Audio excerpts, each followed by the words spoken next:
In our story this morning, we hear the farmer respond to things that happen around them with maybe yes, maybe no. They will not be pulled into the possibilities and potentials for the future.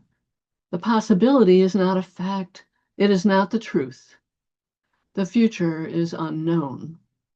That said, finding some possibility for a better future can keep us moving forward, and that is so important in trying times. But the uncertainty can make us anxious. Would you agree that we're in trying times? In uncertain times, we can lose momentum. In uncertain times, we can lose resolve. In uncertain times, we can be unprepared for what is to come. Getting through uncertain and anxious times is a spiritual quest. How might humans love one another?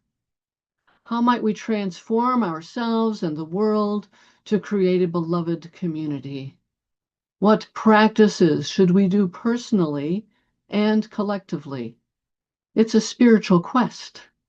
So let us prepare ourselves. When I watch what's going around our nation and the world, I can get a little frantic. We are violently invading other countries, kidnapping and killing sovereign leaders, flattening innocent children and people with bombs. We are putting armed masked agents in the streets of our own cities to round up people with black or brown skin or maybe some sort of accent. Voting rights are being decimated and the rich and powerful are getting richer and more powerful. It is a lot. My head is spinning with all of it. What is happening here? I'm a little fearful of what might come. All the effort we have put as a nation into learning about the value of diversity, anti-racism, LGBTQ plus inclusion, and pluralism, all that effort is being erased. Let us remember the Transgender Day of Visibility. People who are transgender do not want to feel erased or forgotten, nor do Black, Indigenous, and people of color, nor do women, nor do immigrants. And our government is trying to erase identities of all sorts. And it is physically erasing immigrants, just like some authoritarian regime. Oh, wait. Some people say just turn off the news. Okay, I can do that to give myself a little peace, but I know darn well it's still going on out there. I have a responsibility to be aware and to do something, and I do things. I went to No Kings 3 times in a row. I write letters. I'm part of organizing bodies trying to make a difference in some of our oppressive institutions, and I provide direct support to people affected by these institutions, and I have no doubt that you are doing such things too. But I also have to find a way to stay cool when the world is on fire. I used to teach cardiopulmonary resuscitation, or CPR. It's a life-saving technique.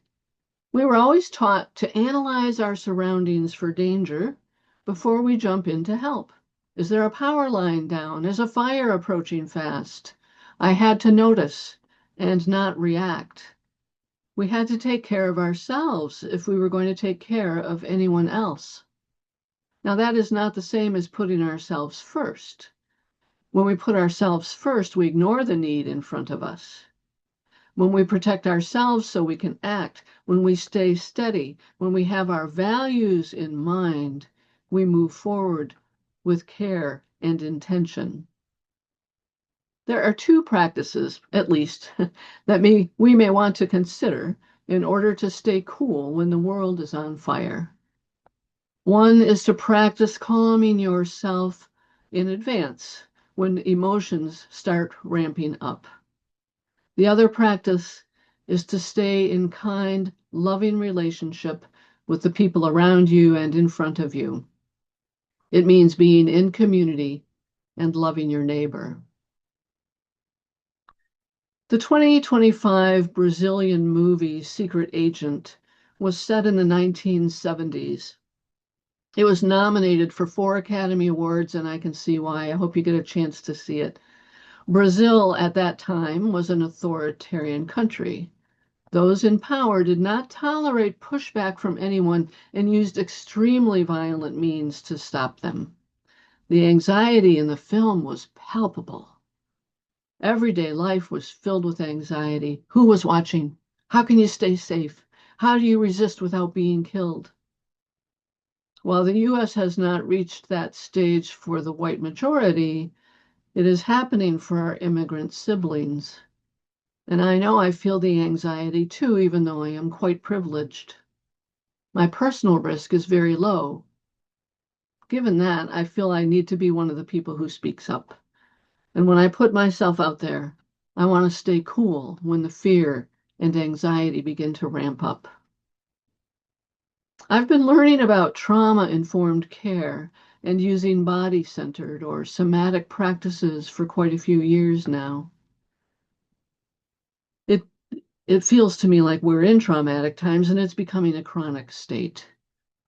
One thing I've learned is that when something activates our trauma response, our fear response, we can ramp up pretty quickly. So being aware of that is kind of the first step. Not to get too nerdy here, but there are people who have been studying the neurological responses to trauma. We have this autonomic nervous system that responds automatically to fear. This model is from Ruby Jo Walker. Don't worry about the details here. They may be too small for you to see. The point is that we have at the bottom this zone of resilience or a window of tolerance. That's that green area. When we're there, we're calm, we're grounded, we're open and compassionate, we feel safe and socially engaged. When we begin to feel afraid, our alert system kicks in, the nervous system kicks in with the notion of fight or flight response. That's the yellow zone. We are alert and angry or panicked and afraid. If we do not take steps to notice the fear response, we could move into the red zone, the shutdown or collapse. We might freeze. But if nothing changes, we can get beyond the freezing to complete shutdown. The curve moves through these phases, and the goal is to deactivate these responses to get us back to the zone of resilience. There's nothing wrong with being activated, anxious, or moving into the alert or fight or flight mode. It can be life-saving to run from a dangerous situation. What we want to do is develop some deeper resilience. We learn to track and manage our responses to fear and return to stability more quickly. That's called neuroplasticity. We want to recognize the ramping up in ourselves and take steps to notice and respond to deactivate. And that's why we practice it. So when it happens, we have some skill. We need to feel safer. And part of that is reconnecting with our surroundings and our bodies. Many people meditate, and that helps build neuroplasticity by retraining the brain to lower its reactions to the stimuli around us. Obviously, in the middle of a crisis, you're not going to start a sitting meditation. But what if we got in the habit of tracking or feeling what's going on in our bodies? Take a moment now and think about where you feel stress in general, in your gut, your shoulders, your head. Let's just take a moment to ground ourselves. I invite you now to sit on your chair, feet on the floor if possible. Lower your gaze and feel the ground of your being. Feel the chair beneath you, supporting you.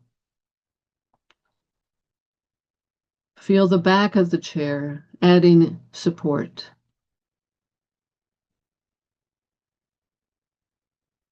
Feel the floor underneath you, your feet and the chair stretching through the structure of the building and into the earth. Imagine roots going down, collecting water and nutrients and creating a support system for you. Those roots stretch out and connect with other nearby roots. We are strong and bound up together.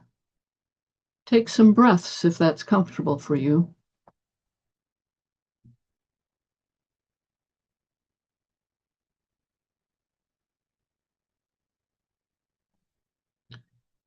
Pay attention to your body.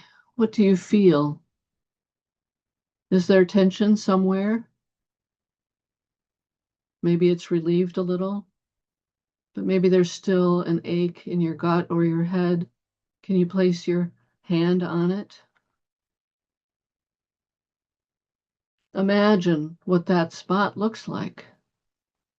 What color is it? How big is it? Can you take it out and look at it? Maybe you can dull the color or shrink the size.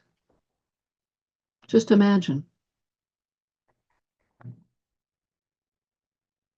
Imagine now some of your inner resources.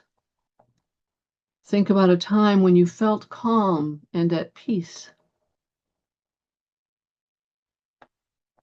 Maybe there's a place in nature or a place in your home. Maybe you can feel a pet on your lap or hear soft music playing. Does the smell of baking cookies call to you?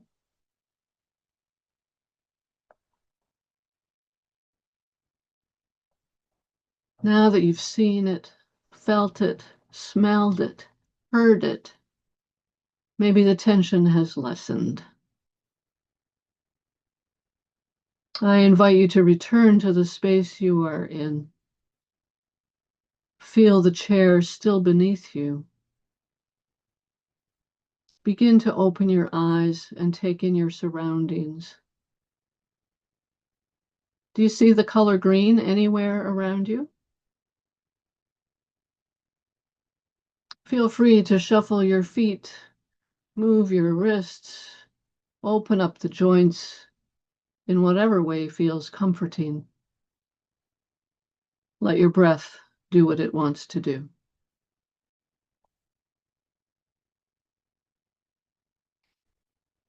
These practices of tracking what's going on in our bodies, grounding ourselves with something solid, finding those resources, and shifting our attention towards something more pleasant is what we've been doing. Practices, tracking, grounding, resourcing, shifting. We can thank Peter A. Levine for much of this work. The next practice is to be in community with others. Creating a practice of awareness of your body's response to emotions can be helpful in these difficult times. But what if the whole community understood this response and knew how to support one another through difficult situations? It takes compassion to do that. It takes relationships. And if you remember from the graphic, the zone of resilience is that green area. It's social engagement. When things are feeling evil or scary, we sense danger and move away from engagement. Our autonomic response is to protect ourselves. You may be wondering why we're talking about this in church. I know this is not a classroom or a therapy session, but I do know that being in community in these times of separation is a radical spiritual act. Going to church to be with others is in direct response to those who want us afraid and cowering in our homes, angry, alone, and divided. So meditation, grounding, and the other somatic practices are important spiritual practices. Being together in community is a critical spiritual practice. So the second major task for us in these difficult times is engaging with others, being present with the people in front of us. I was reminded of this story Gate A4 by Naomi Shihab Nye. If you've heard it, it bears repeating. She wrote, wandering around the Albuquerque airport terminal after learning my flight had been delayed 4 hours, I heard an announcement. If anyone in the vicinity of Gate A4 understands any Arabic, please come to the gate immediately. Well, one pauses these days. Gate A4 was my own gate. I went there. An older woman in full traditional Palestinian embroidered dress, just like my grandma wore, was crumpled to the floor, wailing. Help, said the flight agent. Talk to her. What is her problem? We told her the flight was going to be late and she did this.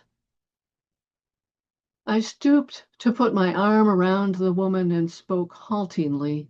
Shudo a, shubid uk habiti, stani shve, min fadlik, shubit sewi. The minute she heard any words she knew, however poorly used, she stopped crying. She thought the flight had been canceled entirely. She needed to be in El Paso for major medical treatment the next day. I said, no, we're fine. We'll get you there. Just later. Who is picking you up? Let's call him. We called her son. I spoke with him in English. I told him I would stay with his mother till we got on the plane and ride next to her. She talked to him. Then we called her other sons just for the fun of it. Then we called my dad, and he and she spoke for a while in Arabic and found out, of course, that they had 10 shared friends. Then I thought, just for the heck of it, why not call some Palestinian poets I know and let them chat with her? This all took 2 hours. She was laughing a lot by then, telling of her life, patting my knee, answering my questions. She had pulled a sack of homemade mamul cookies, little powdered sugary crumbly mounds stuffed with dates and nuts from her bag, and was offering them to all the women at the gate. To my amazement, not a single woman declined one. It was like a sacrament. The traveler from Argentina, the mom from California, the lovely woman from Laredo, we were all covered with the same powdered sugar and smiling. There is no better cookie. And then the airline broke out free apple juice from huge coolers, and 2 little girls from our flight ran around serving it, and they were all covered with powdered sugar too. And I noticed my new best friend. By now we were holding hands.